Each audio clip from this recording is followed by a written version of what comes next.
Hello, dendrobium seedlings വാങ്ങുന്നവർക്ക് എല്ലാവർക്കും വരുന്നൊരു സംശയമാണ്, അതെങ്ങനെ ഫ്ലവേഴ്സ് ആകും, അല്ലെങ്കിൽ ബ്ലൂമിങ് സ്റ്റേജിലായിട്ടുള്ള ഒരു പ്ലാന്റ് ഫ്ലവേഴ്സ് വരുന്നില്ല, പുതിയ സ്പൈക്ക് വരുന്നില്ല എന്നൊക്കെ പറഞ്ഞ് കംപ്ലയിൻറ്റ്സ് വരാറുണ്ടല്ലേ.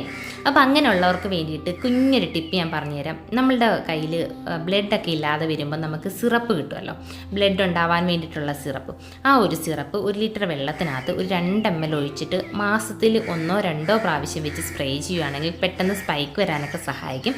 അതുകൂടാതെ കുഞ്ഞൊരു ടിപ്പ് കൂടെ നമ്മുടെ ചാനലിൽ ഞാൻ ഇന്നലത്തെ വീഡിയോയിൽ ഷെയർ ചെയ്തിട്ടുണ്ട് കേട്ടോ. ഞാൻ ഈ തൊട്ട് താഴെ കാണുന്ന ആരോയിലൊന്ന് ക്ലിക്ക് ചെയ്യുകയാണെങ്കിൽ ഡീറ്റെയിൽഡ് ആയിട്ടുള്ള വീഡിയോ നിങ്ങൾക്ക് കാണാൻ പറ്റും. പിന്നെ നമുക്ക് ഇപ്പം പുതിയതായിട്ട് വന്നിട്ടുള്ള ഡെൻഡ്രോബിയത്തിൻ്റെ സീഡ്ലിങ്സ് ആണ് ഈ കാണിക്കുന്നത് കേട്ടോ. നല്ല ഹെൽത്തി ആയിട്ടുള്ള പ്ലാന്റ്സും കാര്യങ്ങളും ഒക്കെയാണ്, നല്ല ഗ്രോത്ത് ഉള്ള പ്ലാന്റ് ആണ്. 10 കളറും 15 കളറുമാണ് കോംബോയിലുള്ളത്. 10 കളർ 1100, 15 കളർ 1650 റേറ്റ് വരുന്നത് കേട്ടോ. Okay friends.